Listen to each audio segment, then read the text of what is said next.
Happy Sunday. Happy Sunday. We just saw Devil Wears Prada, We did. the second. What were your thoughts and emotions? I enjoyed it. I honestly thought it was like a really good modernized version of it. Like it feels like very of the time. I was worried it was going to be a parody of itself Mm. because that's how it was advertised almost. To your point as well, like the trailer didn't really give me the plot of the movie at all, so I really had Yeah. no idea. It just gave little clips, so it did feel like, oh, is this just gonna be like funny scene, funny scene, funny? Like, is it really gonna come together? But it did. It was really good. Yeah, it was really good. It felt similar to the first one. Obviously, this first one is better. Yeah.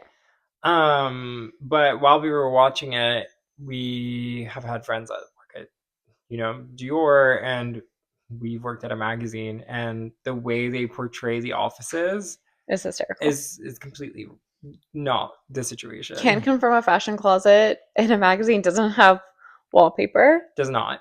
And And it it's doesn't look that glamorous. nope. It's a lot messier. I should preface this in saying that we met at a magazine. That's how we met. Did. That's how we became friends. You were my boss ish. Don't you forget it. What was your first impression of me? But also working at a fashion magazine. It was a lot. It was very intense.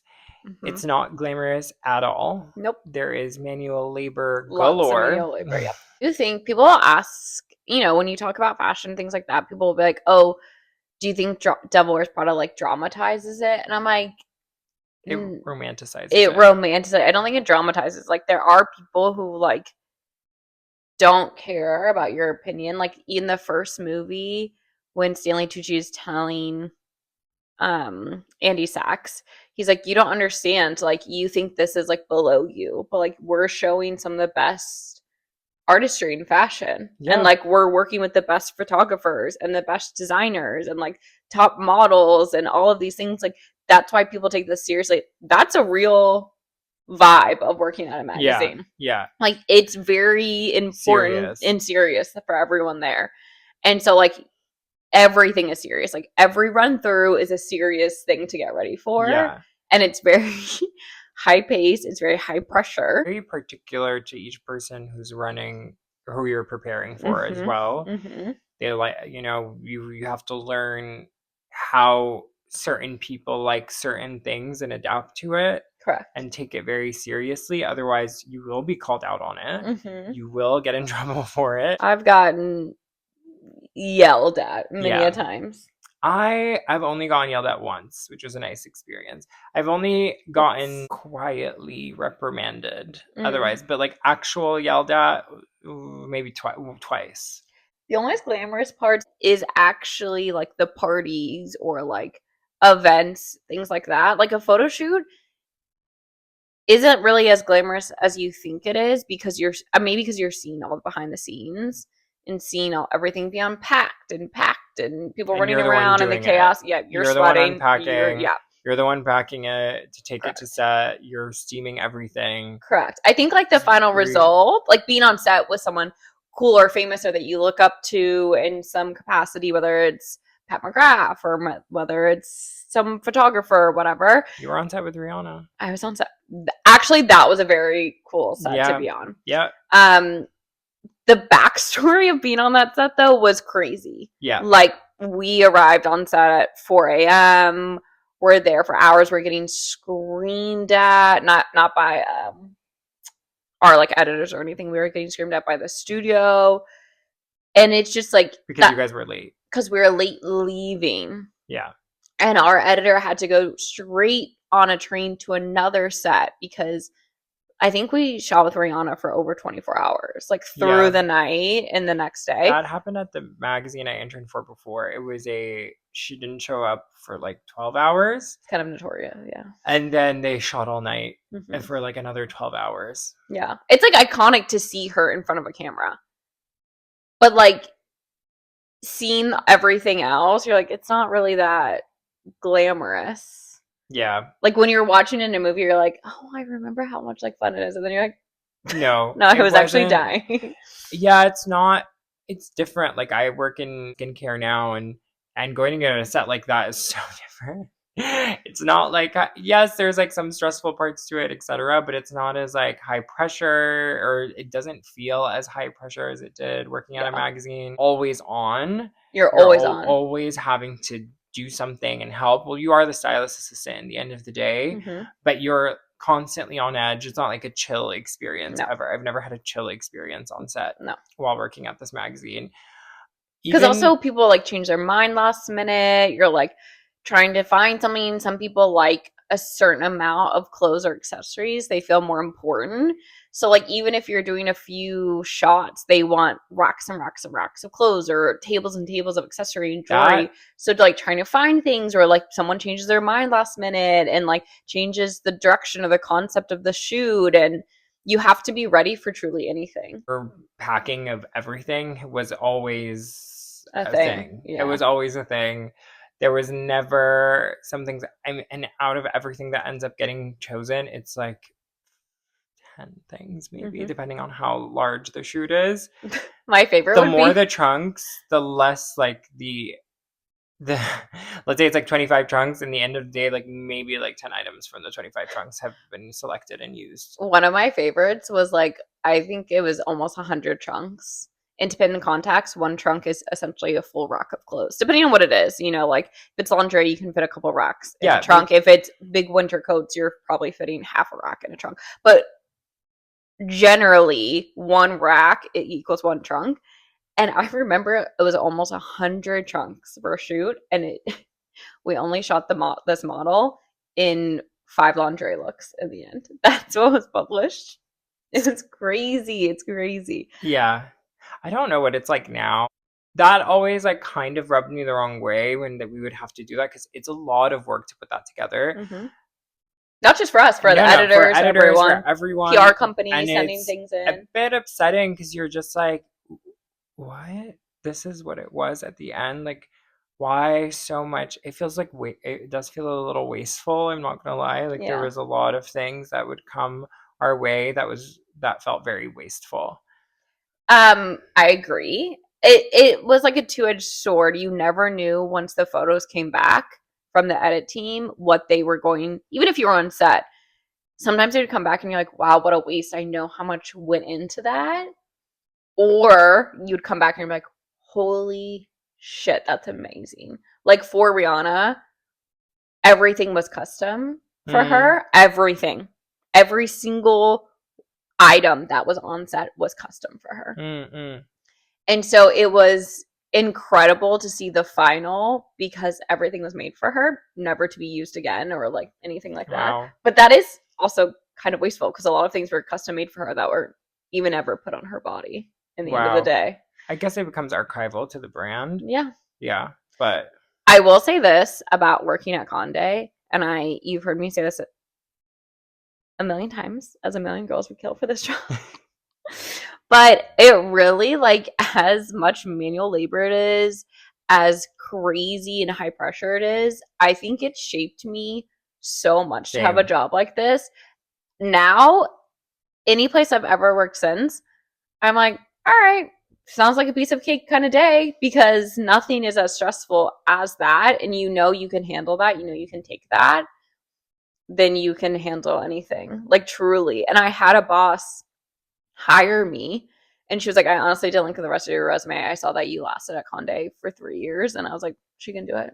Yeah. And I was like, really? And she's like, yeah, like she had also worked at Conde, but she didn't make it past 6 months. And so she was like, if you could be there for that many years, then Yeah. I was No, like, what? it's the best boot camp ever. Like Mm-hmm. it really, yes, there were very hard moments. I was only there for 11 months. You were, or maybe almost a year, a full year. What? Yeah. Doesn't it feel like years? It feels like years. I think I was like I've 2 years and 8 months or 2 years and 10 months or something like Yeah, that. I was by the end of it, I was just like, I don't want to do this anymore. So I didn't last as long as you did. A huge learning curve, like a Mm-hmm. huge. You learned so much so fast. You had to. You're like Mm-hmm. kind of like thrown into it, Mm-hmm. and the speed at which you have to do things, the speed of like the way you have to do things, also like perfectly. Like you can't really make mistakes, Correct. otherwise it will be noticed. Correct. Um, So that's it. Like I agree, like it set that up for me. And now like in my every other job I've had, the speed that I'm able to do things with. I mean, even sometimes now I'll make mistakes because I do move like a little fast because of how I was taught to actually work. Yeah.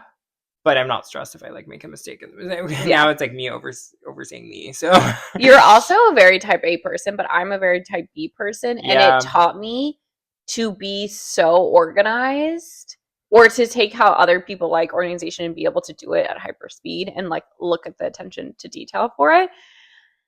You kind of like that kind of part, that kind of muscle kind of laxes after a while because you don't have to pay that much attention and be that organized in your usual day to day. Mm-hmm. But at that job, like you would have so many shoots going on at one time. Like if an editor looked at you and said, "Where is Balenciaga look 16?" You had to know exactly where it is, Mm-hmm. when it was coming, who's delivering it. Like Yep. you had to know everything top of your head, and that's one of how many shoots with how many racks, and you know what I mean. And like I had to know exactly what Balenciaga look 16 looked like. Like in my head, I had to know. Yeah. And so it became so like that muscle became so flex. Like you had to keep up with so much, have to know exactly where things are, where things were Yeah. organized. Like, where's this random pois tight? Like, Yeah. I, there's The drawers full of tights. the You have to know amount where they are. literally, and like the amount of like things you had to track on UPS and FedEx and whatever, and like exactly know, like keep refreshing, keep checking when they're gonna like No, we worked at land. FedEx. We literally worked at FedEx, UPS, Well, WorldNet. that, do you Love remember their you. Christmas? Like cookie and like Yeah, chocolate basket? I I do. wonder if they still give those out. And the sweaters that we Yeah. would wear. Yep. No, they really, we were messengers. We had to know exactly when they were, what was the latest update. They would be on my phone like refreshing it all the time just Mm-hmm. to make sure like it's in the building. Now it's in the building. It's all come up in like 10-15 minutes. Like Yeah. there's a lot. But wait, like, before we like continue telling about stories, let's level set. What did you do at the magazine? Oh, I was a fashion assistant. So the way that What the department? editorial. No, I know, but you did ready to wear. Oh yeah, Is sorry. what I I was did. trying to Sorry. say. I Because I did did ready to wear. accessories. I specifically did Milan and Paris markets, which is like your Louis Vuittons, Dior's, Saint Laurent's, Balenciagas, But things then like you that. were the head of the closet. Correct. Then I got promoted to be the head of the closet, which essentially means I did the same thing, but I was in charge of our other assistants. So there, you basically have two people. This is how I was at the closet that we worked at the magazine that we worked at the time. So you have a team, you have two teams that sound under the editors. There's a ready to wear team and a series team. Every magazine does it differently. Some magazines divide based on body part. So you do things from like hip to shoulder, and that includes like ties, scarves, things like So that. interesting. Shoulders to head, which is like hats and sunglasses and things like that, and whatever. Um, but our magazine just did ready to wear and accessories, and then we were divided by markets. So you have contemporary markets, which are like Diane von Furstenberg, Tory Burch, lingerie brands, jean brands like Frame, Mother Denim, things like that, swimwear.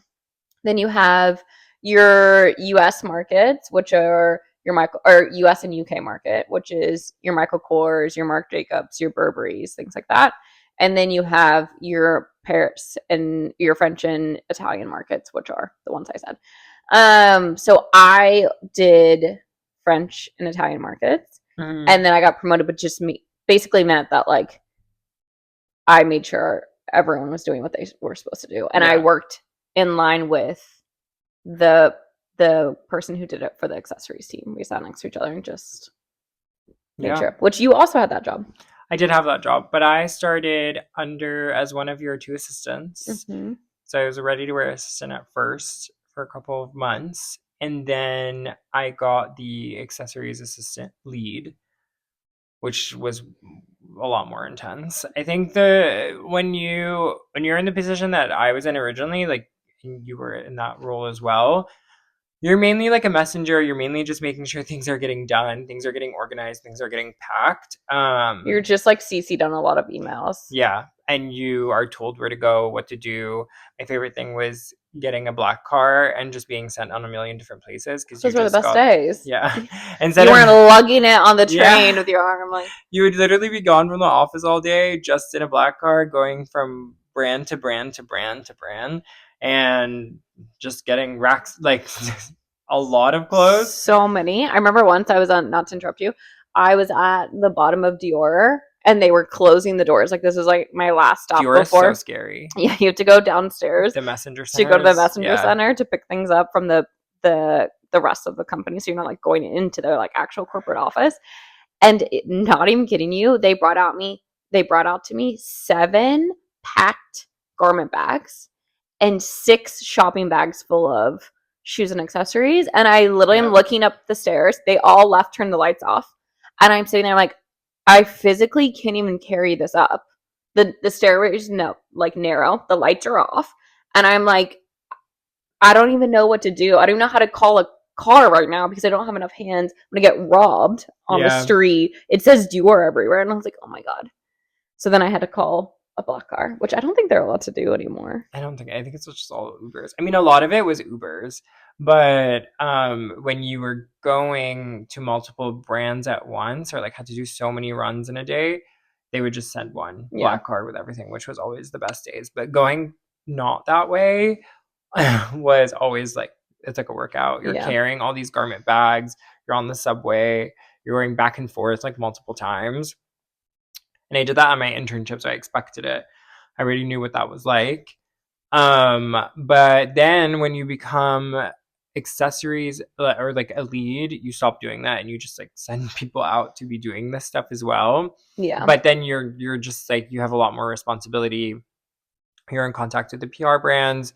You're reaching out, following up, making sure that you're getting the look when you need the look. You have or like the accessory. You have deeper relationships with the brands. Yeah, they start to like know your name.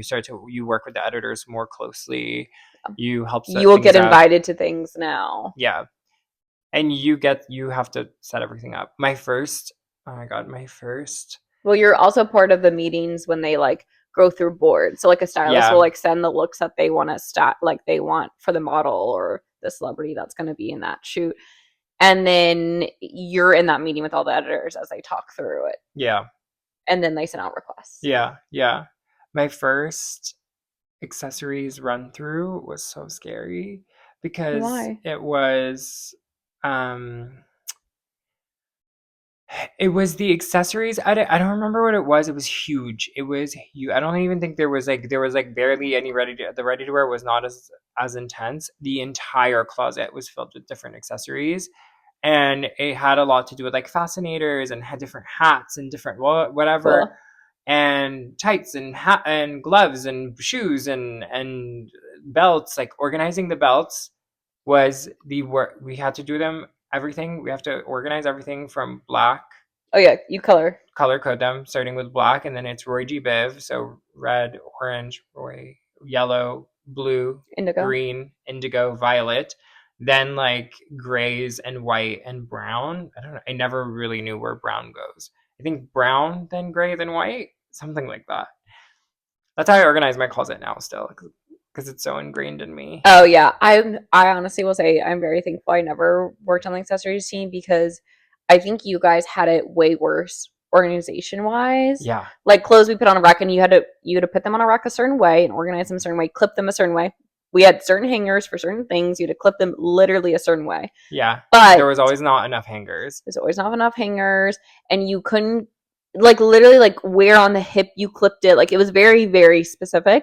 But like so you guys had things to go like, from like lighter to heavier in all aspects, and like shorter to longer. We had to do it by looks first, so full looks. Oh, and then anything that was more like contemporary was like yes. So to go like lingerie or swimsuits into like tanks, t-shirts. Yeah. And then you do like shorts, jeans, whatever. That's still how I organize everything. Yeah, same. It's the only way I know how to do it. I don't know how to do it any other way. No, I know. But belts is the worst thing you would put it on a table as this like slippery fold out table, and you'd have to make sure they don't slip or fall, and they had to be perfectly organized and like not overlap so they don't miss a belt because there's a million of them. And then you see every single one. So they can see every single one, and it would take forever. The belts would take the longest because they kept slipping off and you'd have to start over.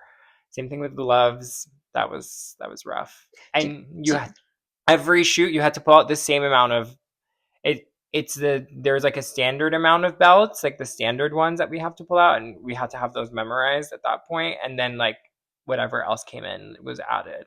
Do you know who It I was was a always lot. jealous of? The jewelry girls. Yeah. Because first of all, especially fine And jewelry beauty. and beauty, but the fine jewelry girls, like specifically, if it was like fine jewelry, like we are doing a big shoot and there was like diamonds, a lot of jewelry companies have guards. So they send it with guards. Like you're To not the set. having, yeah, like you have to carry some things like the trays and stuff like that, and that is heavy. But like we could messenger some of it with what we were sending. Mm-hmm. But they always had to take a car because it was very expensive and everything was insured and everything, or the guards would take it to set.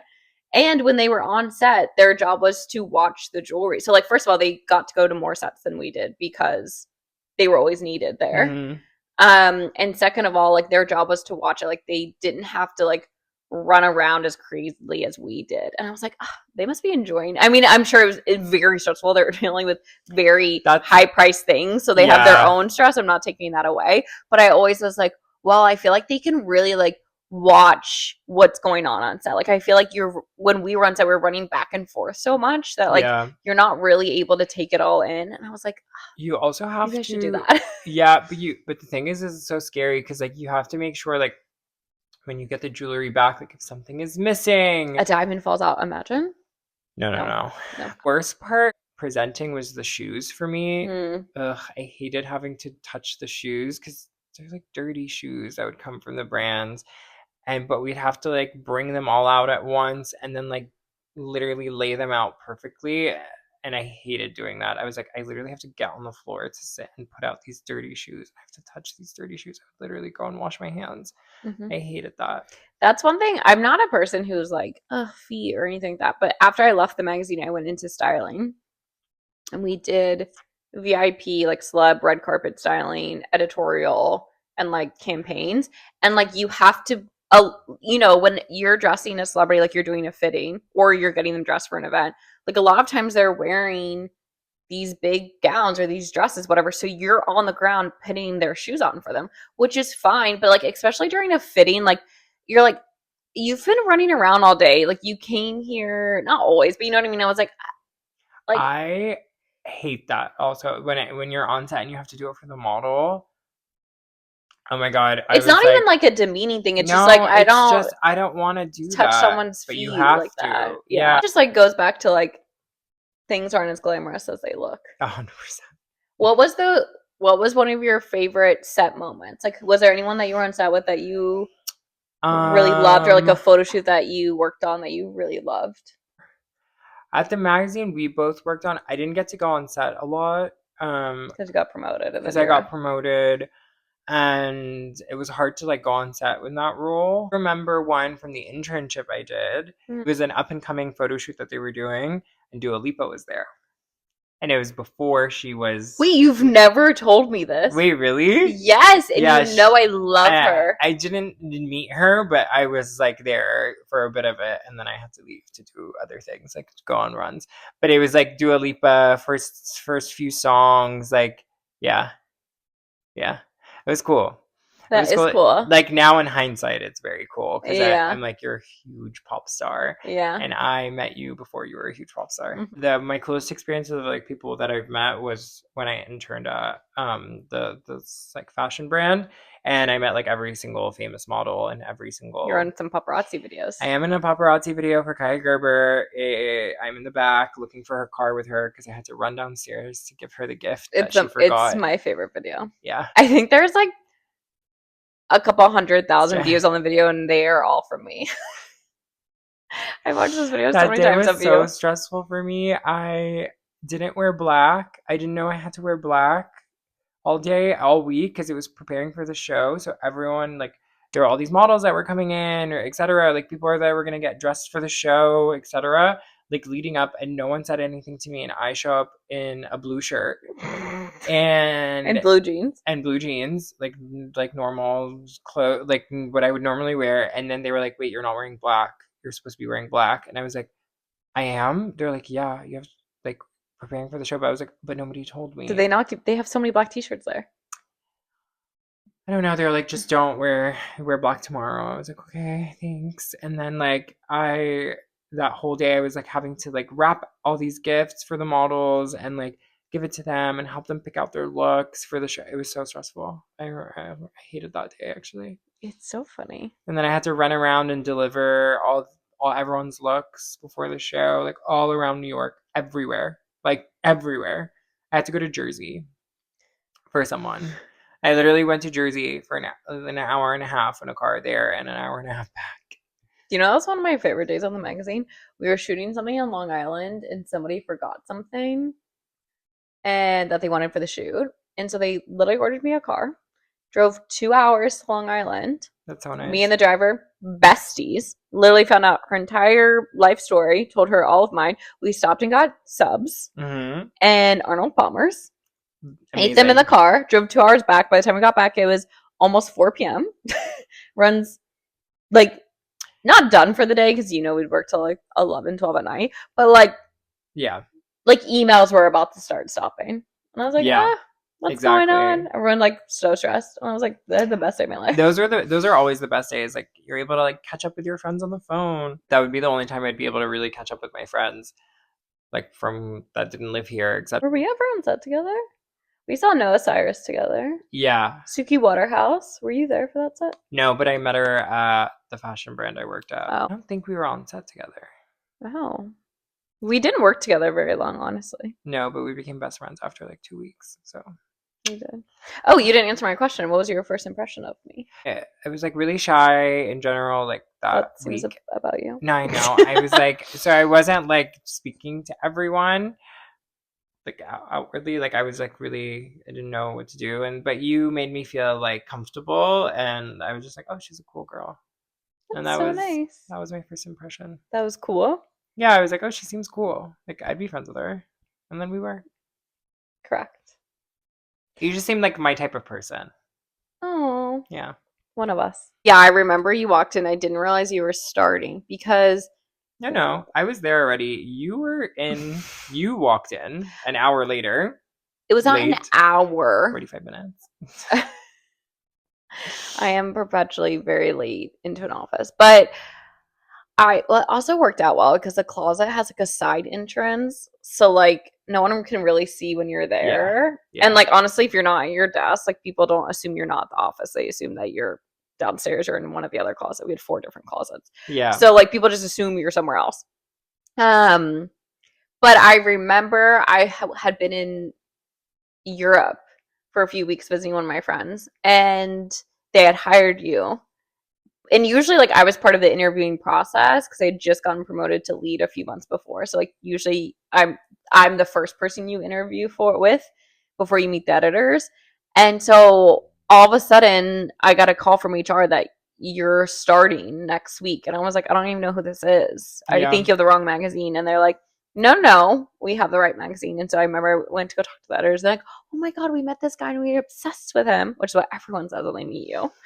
And they're like, he's starting, blah, blah, blah. So anyway, I didn't even realize what day was your actual start date. I remember I grabbed my coffee and I was walking in and I'm like walking past the desk. I'm like, hey guys. And you turn around and you go, hi. And I go, hi. And then I was like, oh my God, is he from another magazine picking something up? Is he like sitting at the desk? Yeah, I was like, maybe he's waiting for something. I don't know. I was like, but it's so funny. You really become like a family working together in those scenarios. You do. Like real quick. Close to mainly everyone there. It's who you hang out with most of the day. Because like a lot of times we did work really late. I never worked as late as you. Well, I was gonna say we would literally work 100-hour weeks easily. Yeah, I think the latest I ever worked there was like 2 a.m. Yeah. Which, like that's not that late. So crazy. But like on a regular day it would be like 7. You would leave the office on a regular day at 7? Yeah. It wasn't that late, especially when I first started. I remember because I first started, there was a lull. We had to just like clip. Because they were at Fashion Week. Yeah, for like a month. So I didn't. The first 3 weeks I like was able to ease in. You were just clipping. I was just the new which shows. Also that tedious. That is especially for accessories.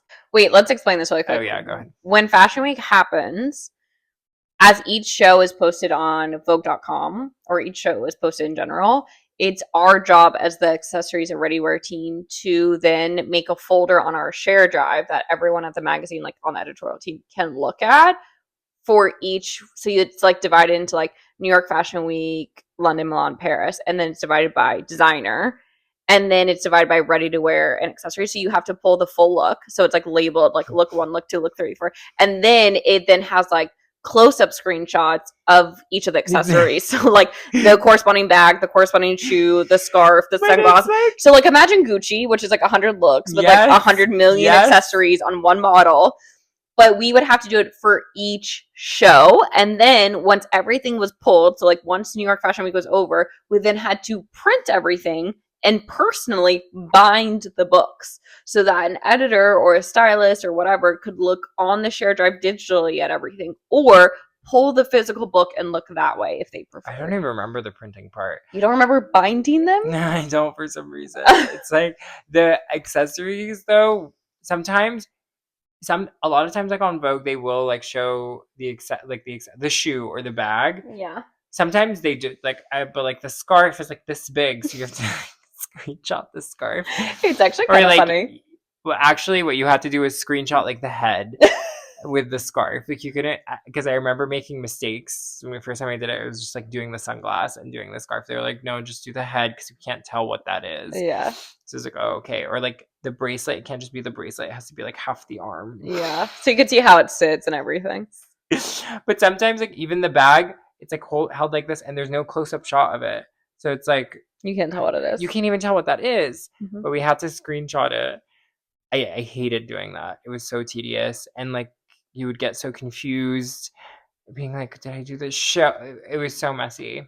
Do you know what I actually found fascinating? And I'm sure people know, like it's probably common knowledge now, but like social, I mean, this wasn't pre-social media, but it was like before it really mattered how many followers you had and like all of these things. Like I always thought it was interesting how designers chose who they would design. Like if we were doing a shoot, we would have to say like who we're shooting, because like designers have like lists of people they won't want in their clothes. That's still the case. No, that's still the case, but I feel like now it makes more sense because you're like, oh, I'm not gonna let so and so wear this or loan this to them. Yeah. But like back then, like yes, people had followers and yes, like it was a thing, but like influencers weren't what they are now, like to the same capacity. And it wasn't like so many influencers were at the fashion shows. You know what I mean? Yeah, like now it's like their entire front row is influencers. Yeah. Remember when we went to the Tom Ford show together? Yes, that was a very cool experience. That was such a cool experience. A very cool show. Yeah. And we weren't far. Like we weren't obviously first row. Imagine. We saw, who did we see? We saw Julianne Moore. Julianne Moore, who I Zayn love. Malik. Zayn Malik. And Anwar. Anwar Hadid. And Hailey Bieber was there. Oh, yeah. Oh, my God. Wow. Like a good friend. I think Rosie Huntington Whiteley. Oh, yeah. She was also there. I remember seeing the first time, because I've seen Gigi at like events here and there, but I had never seen Bella. And I remember I went to Anna Sweet and Bella and Gigi both walked the show. And I was like, I met Bella a few times actually because of the different jobs I've had. Do you say Libras? Yeah, Libras. I mean, yeah, we are both Libras. And honestly, I feel like we'd be best friends. But but I didn't meet Gigi until like my PR job. And she did an event with us and I met her and I was like, whoa. No, she's stunning. I mean, so is Bella, of course, but by that point I've seen Bella so many times. I think I just have never seen her and I was like, whoa. The thing about Gigi, she's obviously so beautiful. You see her in photos and she's so beautiful, or you see on TV, she's beautiful. But in person, she has this, she has like an aura around her that you're like, I can't look away. Like she's so beautiful and like such an interesting way. I know. I was working the event. I had to be like, stop looking at her. Yeah. She's so beautiful. Like, it's something like very, you said it so well, something so captivating about her. Yeah. Just people sometimes have that aura thing. One of my first sets that I was ever on, I was talking, I went onto set and one of the editors was like putting something on a model. And I went over to talk to her about something. And the model is literally like, first of all, 6 feet tall and like flat footed. And she's wearing platform Gucci heels. So in line with her belly button. And so I'm talking to the editor. I'm not like ignoring her. I'm like, hi, how are you? But I'm like telling the editor something. And then I'm like not paying attention, whatever. Like I run off to go do something, whatever. I'm on set for the rest of the day, but it's a cast of 12 models. Mm-hmm. So there's like a ton of people running around. Obviously, everyone's trying to style each thing, all these things happening. We get the photographs back from the edit team like 3 weeks later, and I realized the model that was sitting there next to me that I was talking to, Irina Shonk, didn't recognize her because I was in line with her belly button, and I like was like, her. You're like, hey, what's up? Yeah. Okay, so. Well, she had like different hair on, like, yeah. I think she was wearing a wig or something. I can't remember exactly, but I remembered like not realizing. And then she came back with the credits. I was like, holy shit. Okay, I have a question. Oh, ask. Okay, what is your favorite memory of working at that magazine, and what is your least favorite memory of working at that magazine? Or like, what's like a horror story almost? Okay, I'll use. I have a lot. I'll use the same shoot. The Rihanna shoot. Mm-hmm. And I'll say this: it was simultaneously the coolest shoot to be a part of, to see her whole posse there. But what happened first of all, the prep was insane, guys. And when I say I know every measurement of Rihanna's body, I mean I know every measurement of Rihanna's body, because to get everything custom made, they literally measured every part of her body and sent it out so that we can send it to brands so they know how to customize it. But being on set, I woke up at 3, I think I worked at till midnight. Woke up at 3 a.m. When I say left work at 12. So like I didn't go to bed until probably 1 by the time I got home. 1 a.m. Mm-hmm. You left at 12 a.m. Right. Yeah. Had to be up at 3. And I remember my coworker came and picked me up and we went together. We get to Pier 59, which is like a big studio in New York. We get there at 4 and they're like, oh, actually, like we should have texted you guys. We don't need you here till 6. And we're like, okay, so we go. There's like an area that's like outside, like a little deck area. And we're out there and it's all of Rihanna's posse. And they're like smoking and chilling and whatever. And we're hanging out there. And then we go back into set and we're like watching her shoot. And she's literally so iconic. And she's such a badass. Like seeing her on set was like everything. So I would say that was one of the coolest moments. Then, and it was like also like, it was like Pat McGrath was like the makeup artist, and it was like the stylist was Edward Enninful. Like there were so many iconic things about that shoot of everyone there. So anyway, they all leave. The shoot is wrapped. It is now our job to pack up everything. It is over 100 trunks. It is literally 8:45. We have to be out by 9 p.m. or 9 a.m. Sorry. And so we have 15 minutes to pack everything up. Everything is, like I said, custom made. So you have to delicately wrap everything because it's like these very fine materials, very fine accessories. Like everything is. Yeah. So the studio manager at the time, whoever he was, is screaming at us. Like, I mean, screaming at us that we need to be out there. He keeps coming in every few minutes, yelling at us. We are panicked. We're trying to wrap things properly so we don't get in trouble with the brands, we don't get in trouble with our editors, but also like this man is yelling at us. So we're packing up. And by the way, we're supposed to go back to the office. Like we're on 2 hours of sleep. We're doing this. This is now almost 9 a.m. At 9 a.m. we are now expected to go back to set. So we are packing everything. We take everything to the hallway so they're out of the studio so that they can prep for the next shoot or event or whatever they were doing in that studio. And we get an email from from a brand and like their PR team at the brand. And they're like, hey, we need to pick up, your shoot went longer than expected. Cause like we ended up shooting through the night with Rihanna. And we need to pick up these 2 shoes right now. Right now. They have to go on a plane to Paris right now for a shoot because you guys took too long. And I'm not kidding you. It's like finding the golden ticket in Willy Wonka. Like, that is insane. It's over 100 trunks. Each of the trunks is full of tissue paper because everything's packed individually because it's custom made. and we have no idea what things are labeled because we didn't put them back in the original labels because we're Yeah, of like, it's course, just because going they're back. coming back. It's just going back tonight. We're gonna have to unpack it and reorganize it. So it doesn't matter. We have no time to get it. So we're all 6 of us, we're all sitting there. And we're like, what? We're on no sleep. We haven't eaten. We haven't drank anything. I think I had like a puff of a cigarette at 4 o'clock in the morning on the tag. Like that's what I'm running on. And I'm like, holy shit. And we just are like, all right, here we go. And so we're like two at each chunk, unpacking it, going through everything. The manager of the studio comes out screaming. He's like, what the hell are you fucking doing? Didn't I tell you guys to leave? Like he's like screaming at us, like, we have to get these shoes. He's like, I don't give a fuck. Like, get out of here. And we found them. Thank We God. literally found them. And then we found out, one of the editors was like, oh, you guys didn't leave here till after midnight? Don't come into the office today. And so the leads had to go. And this is when I was like an assistant. So the leads had to go in and we went and had brunch. Of And then I went course, home and they slept. had to Thank go God. in. Yeah. Okay. Okay, tell me yours. I can really only think of my worst. Your best wasn't meeting me. My best thing about that whole year was meeting you and our other friend. Okay. All of my friends, literally, that I have in New York now stem from that job.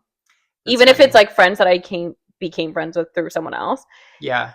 they all stem from my friendships in that, because we worked so many hours that Same. you just truly become family. The like basis of my friends in New York started from the original magazine I interned for in first year when I moved here, and then from this magazine that we worked at. My worst to just remember if a good thing can come about other than my friends that I made from it. Okay, tell us. Oh no, you know what? I do have my favorite thing about the magazine. I think the funnest thing was like when we did have downtime, it was just like us like hanging out in the closet, like trying on all the different clothes and like taking photos. Loved. So funny. Loved. Those were some of my favorite moments, just like being silly in the closet together.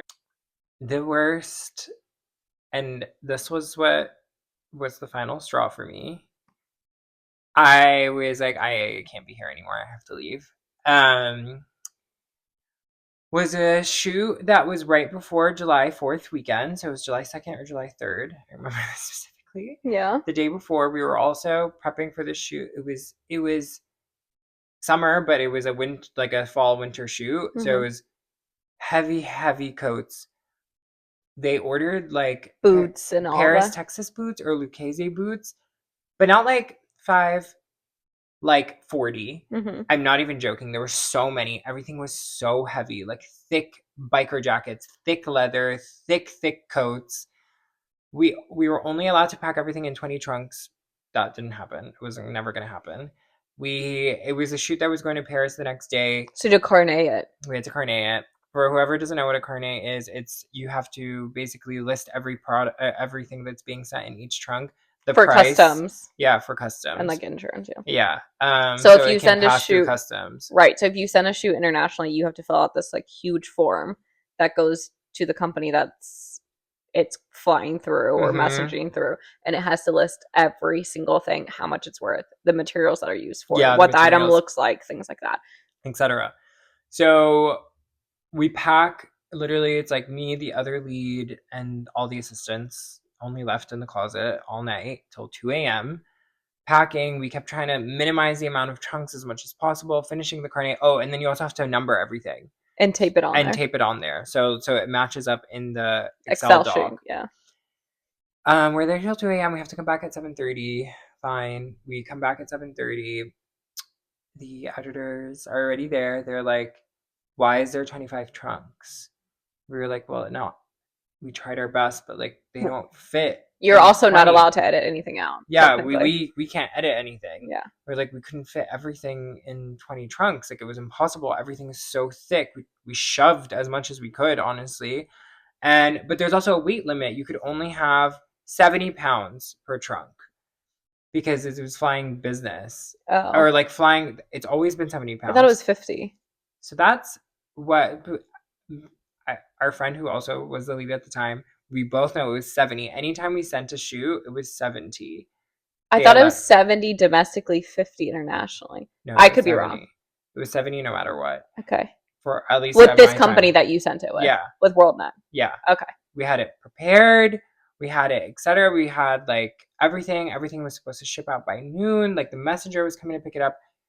One of the editors, no, it has to be 50. And we're like, no, like it can be 70. And she's like, no, it has to be 50. So they start opening every single thing, editing it, editing it, editing it, which they edited things the day before. I don't know why they didn't keep doing it. So everything was jumbled. We didn't rename whatever. Because of the delay, they canceled the messenger that was supposed to pick up at noon. So for like 4 hours, we were sitting and they were editing everything. So then we had to schedule a different messenger, but in order to get to the airport on time, we couldn't bring it down to like the messenger center. We had to take it out of the building. So with 25 trunks on racks of clothes. I don't know if Conde's still there. I think it is.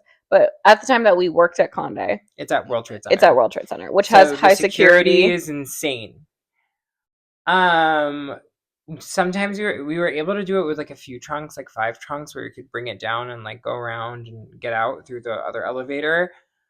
But because we came down with 25 trunks,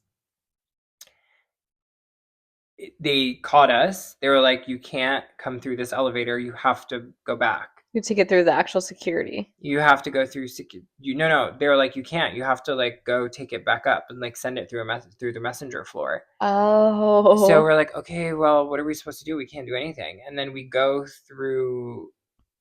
going through the messenger center, and then they were like, oh, this is going to take like an hour to go up. We're like, what? We're like, we can't do that. The car is like literally outside waiting.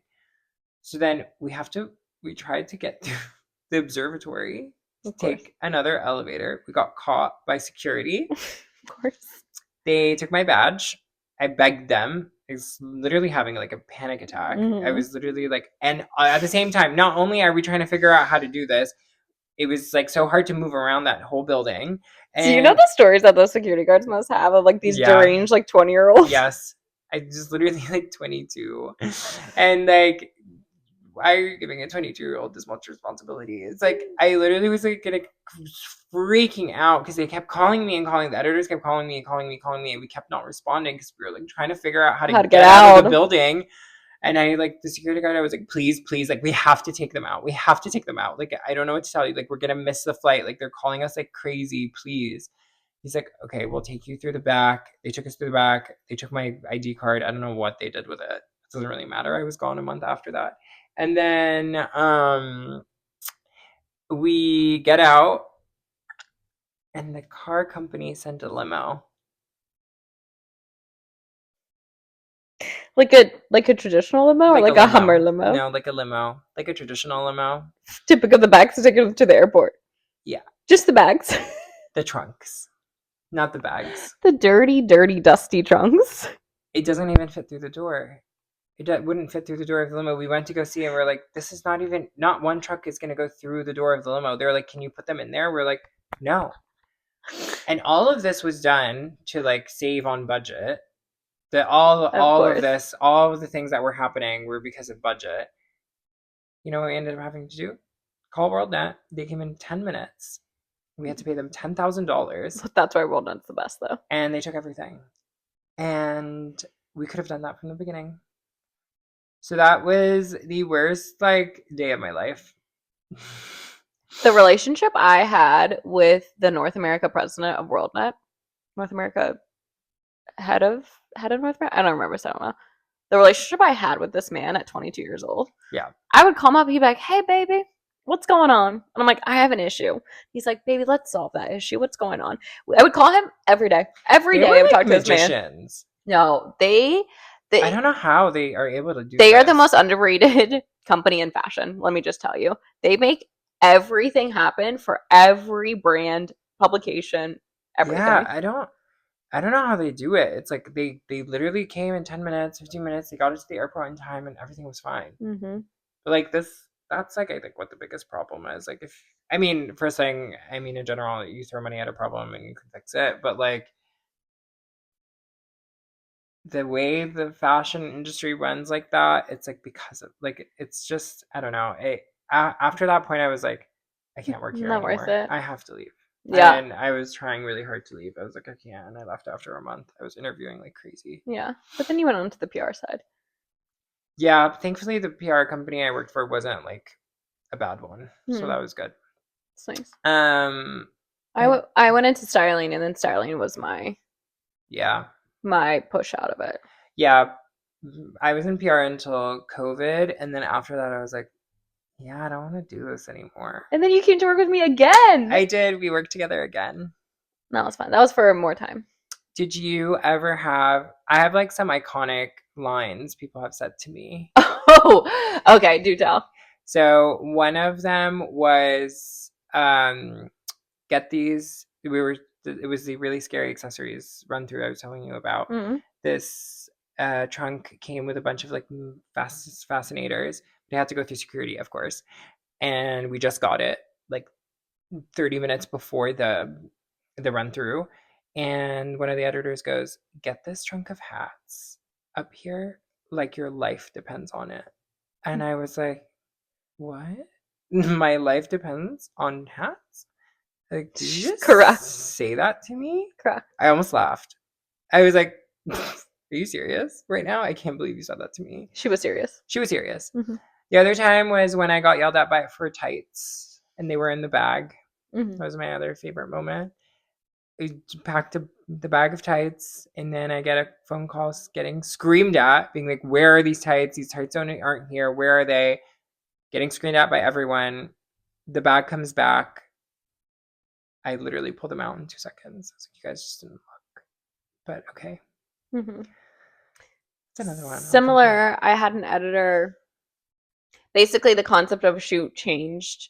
I'd been on set to set up. I got on set at 5 a.m. Set up everything before the editors and the stylist got there. The stylist was coming from Europe from another shoot or from Fashion Week or something. So, like, we didn't have a proper run through. Mm-hmm. So, they all went on set at 8 a.m. We were shooting a cover shoot with a celebrity and Katy Perry. I remember it very specifically. And the stylist changed the concept at that run through. We had just left, we'd set everything up, we left. And the stylist arrives with the editors. He changed the concept. Mm-hmm. So all of a sudden, they're trying to call in all these things before Katy Perry arrives. And one of the editors grabs me and she's like, "You have to listen to me. I need you to be very specific with what's about to happen.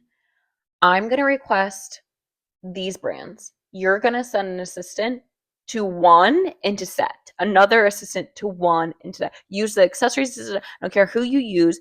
No one's going to more than one place because I need things to be arriving on set. If they're going to 3 or 4 places, it's going to take them longer to get to set." She goes, "Do you understand?" And I said, "Yes." She calls me an hour later. I have 8 assistants out, different places. They've started arriving on set. They're at different, going back to other places. We're also shooting in Brooklyn. So it's like taking longer for people to get there. And she calls me and she's screaming at the top of her lungs, "You're ruining my life. Why can't you take simple direction?" She's like, "Why is only people coming with one bag? You're not sending them to multiple places. How dare you ruin my life like this?" I'll never forget it. And then she hung up on me. That's crazy. Yeah. I also had we used to have we have very tight security at World Trade Center, and we used to have a fire marshal come once a quarter, once every 6 really months. Funny. And so they like give a whole speech on like, fire safety. There's someone dedicated on your floor for fire marshal. I think like a lot of corporations do this, but we specifically had it at a certain amount of time each quarter, each couple of months or whatever. And he's like pointing out things in our closet. He's like, "What are these plastic bins of things? Like, you need to like get rid of them. Like, they shouldn't be there. That could be a fire hazard and whatever." And there's an editor and she's like, "Christy, if there's ever a fire, you need to grab this plastic bin before you run out of the building." It was archival Dolce & Gabbana lingerie sets. And he literally looks at her and he's like, "No, nobody is to grab anything. You leave. If the building is on fire, you leave." And she goes, No, no, no. I need her to grab this plastic bin before she leaves the building." And he literally looks at me and I'm like, and he's like, "You're not doing that." And he's like, this is somebody's life. He's like literally explaining to her. And she's like, okay.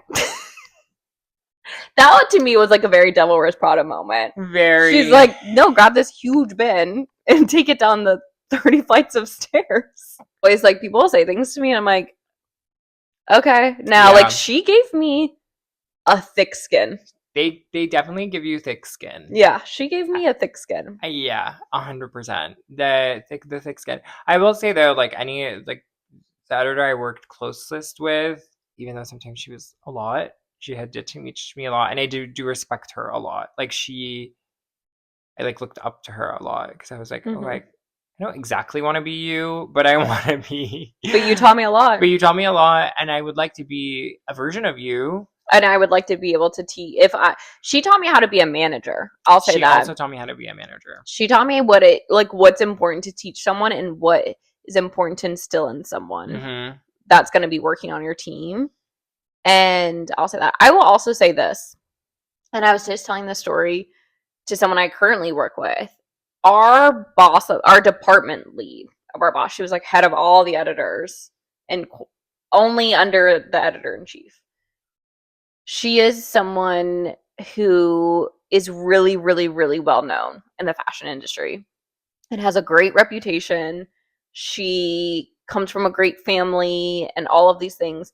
And I remember being an assistant and working with her on a project. We were doing an event for the magazine. And she asked me to go with her to do some assistant tasks. I don't remember exactly. And I remember we were meeting all of these other editors and people at Vogue and like throughout Condé Nast. And she introduced me to everyone as her coworker. She wasn't like, this is an assistant. This isn't my assistant. This is an assistant on their team. This is like a lowly, who cares? You don't even need to know her name, which a lot of people in fashion act like. She was like, this is my coworker, Christy. And she was very high above me. It's like, oh, that actually. No, she's lovely. She's lovely. And I will say, like, that taught me a lot. And when I introduce people that I work with now, if they're like an assistant on my team, I always say coworker. Because I'm like, that meant a lot to me when I was an assistant, that she. Not obviously people knew I wasn't equal to her, but that she treated me like I was equal to her, even though I wasn't. And Yeah, I think 100%. about that because like I have bosses now that would be like, oh, this is so and so. And I'm like, I think about that now all the time too. I'm like, oh, you can see the difference in like a person's character. Yeah. No, she was great. She was really like a lovely person to work with and talk with. Like I even having when I like had to, because I was up for another job there at the time I was leaving for the PR job, and I was considering it because I would be out of the closet. I wouldn't have to be in that like situation anymore. And it helped me like talk through it. She was like, honestly, the PR job might be a better fit for you just because of like the direction everything is going in right now. And she's just like, I think it'll be better for your career long term. And I was like, thank you. And like and it was lovely. Yeah. I really appreciated that because it's true. If I ended up trying to stay, I don't think I would be where I am now. Yeah. I mean, that job really shaped us. It also brought us each other. I know. But it is funny to watch movies like Devil Wears Prada. Brings back memories. I did remember one thing that's very Devil Wears Prada. I did have to bring the book of the magazine once to features editor. We had a big time features editor at the magazine. Yeah, so I had to go drop off the book because she didn't read emails. Yeah, she didn't read emails. She refused to read emails. So I went to her house to drop it off, and I was like, whoa, this is a real thing. No, it's a real thing. Yeah. There's been some funny moments that I'm like, this would be hysterical in a movie like Devil Wears Prada. Like, I remember a big time stylist wouldn't look through a lookbook himself. He would make his assistant turn the page for him, and he'd sit there like this as his assistant turned each page for him. Like, there's just like so many moments that are like kind of like you're like, this is ridiculous. It's ridiculous, but it's like funny. It is funny in hindsight. Yeah. But like even in the moment, it's just like you're so ridiculous. You're acting this way, like it doesn't fly anymore. I don't think. I think we were at the tail end of that. Yeah, we were at the tail end of like a lot of things, like people wearing heels every day to the office. Yeah. We were at the tail end of that. Like there were a lot of people that like were forced at whatever publication they worked at to wear heels every day Yeah. or to talk in a whisper. You can talk Talking a above whisper. a certain voice level at different publications. But There's a lot of crazy stuff that yeah, I happens. think we were like right in the middle, like when it was old way to like now the newer way, I'm assuming, because Modern, everything yeah. seems a bit more like healthy. Um, but yeah, I mean, working at a publication in general is like tough. Like you have to be tough. It's tough skin. Everything does move really fast because that's how media is in general. But Yeah. It's yeah, so fun to play with all the clothes and all the it's fun, accessories and and I also loved my time there because I learned about all these like really cool brands I would have never known about. I would 1,000%. have never looked into. I would have never even like seen. Like it really opened up my eyes to Didn't also brands. teach you there's certain brands that people like you see on celebs a lot and like are big, and then you feel the fabrics in real life and you're like, this is cheap. And then there's certain brands that you're like, oh, I see why people spend so much money on Yes, this it brand. did teach me that. Like, for instance, the row, beautifully Yeah, like beautiful quality. beautiful quality. And you're like, would I spend $2,000 on this cream sweater myself? No. No, But I see why people do it because the quality is so nice. And then there's other brands that are like popular and trendy, and you're like, this is cheap. It feels like H&M. Like it's not the buttons nice. are not nice. That's a that yeah. Yeah, it did. It like taught me taste and Oh. quality Mm. a little bit more. Like I don't know. You see it so much that you're just like Mm-hmm. it did for a while like make me look at designer brands and be like, oh, Mm-hmm. like you're Mm-hmm. cheaper than what you're retailing for. Mm-hmm. Like it gave me that because it's just like we're just throwing them around and shoving them in things and because of the fast-paced nature of it. Yeah, so I was just like, I don't know, I had like a skewed perception of designer brands for a while. I was like, I don't know, this Mm-hmm. doesn't see, it's all just like placed really beautifully in stores, so it looks more expensive than it is. You're also seeing things that are designer pieces and they have like makeup stains on it because they just came from a Yeah, different photo shoot. So it's like, oh, here's this beautiful white dress. It's actually full of makeup inside because they like, the model has like all this like bronzer all over her body and like yeah, you're seeing things in like not a romantic light all the no. time. We did get a bunch of Birkins once, which was really cool. Love, That yeah, was really nice to see, and we took care of them. yeah, We were scared. yeah, yeah. Anyway, This was lovely. Little, walk down memory yeah, I was lane, literally gonna say that. and like, aren't we thankful that we met each other? Yeah, look where we are now. I honestly think I mean, our personalities are very matched up and we became friends very quickly, but I think we also became friends very quickly because of work. Yeah, 100%. Yeah. I mean, me and you would just like meet for coffee before and like walk in together and we like had this little ritual. Yeah. I kind of miss working together. Maybe we live together. We're working together right now. So true. So true. Let's hope it lasts forever.